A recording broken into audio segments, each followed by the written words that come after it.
सुधाकर बडगुजर भाजप प्रवेशासाठी सज्ज, स्थानिक भाजप नेत्यांचा विरोध कायम। बडगुजरांसह बबन घोलप आणि पवारांच्या राष्ट्रवादीतील गणेश गीते यांचाही भाजपमध्ये पक्षप्रवेश होणार, सूत्रांची माहिती। साखर कारखाना निवडणुकीतही अजित पवारांकडून वयाचा मुद्दा, राज्याचा अर्थसंकल्प मांडणारा चांगलं काम करेल की 85 वर्षांचा माणूस, अजित पवारांची पुन्हा चंद्रराव तावरेंवर टीका। पंपावर पेट्रोल सोडून धीरूभाई अंबानी कोट्यधीश झाले, प्रचार सभेत अजित पवारांचं वक्तव्य। मात्र दादांनी चोरून असा शब्द वापरल्याचं सोशल मीडियावर व्हायरल, तो चुकीचं बोललो असल्यास राजकारण सोडेन, अजित पवारांचं आव्हान। भंडारा दूध संघाच्या निवडणुकीसाठी काँग्रेस आणि शिंदेंच्या शिवसेनेची हातमिळवणी, नाना पटोले आणि महायुतीचे आमदार नरेंद्र भोंडेकर एकत्रित निवडणूक लढणार।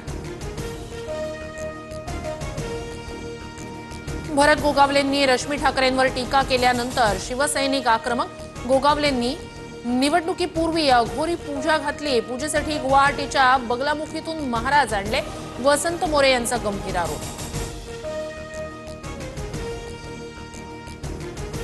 भरत गोगावलेंनी केलेले घोटाळे 7 दिवसात बाहेर काढणार, तटकरेंवरील टीकेनंतर आनंद परांजपेंचा इशारा। तर भ्रष्टाचार सिद्ध झाल्यास राजीनामा देईन, अन्यथा परांजपेंनी स्वतःच्या तोंडाला काळं फासावं, गोगावलेंचं आव्हान। शेतजमिनीच्या वादातून माजी आमदाराची फॉर्च्युनर गाडी कुऱ्हाडीनं फोडली, यवतमाळमध्ये काँग्रेसच्या वामनराव कासावार यांच्या गाडीची तोडफोड, पाटण पोलिसात दोघांविरोधात गुन्हा दाखल।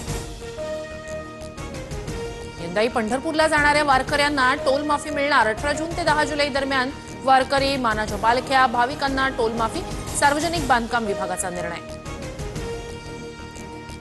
मुसळधार पावसामुळे रत्नागिरी जिल्ह्यातील जनजीवन विस्कळीत, माखजन गावाला पुराचा वेढा, काही दुकानं आणि घरं पूर्णपणे पाण्यात बुडाली।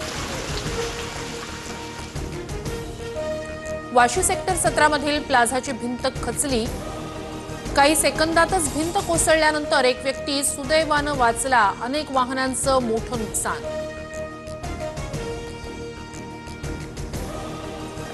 मुंबईसह कल्याण डोंबिवलीत पावसामुळे नागरिकांची दैना, पाणी साचल्यानं वाहन चालकांची तारेवरची कसरत, पालिकेच्या नालेसफाईच्या कामावरच प्रश्नचिन्ह।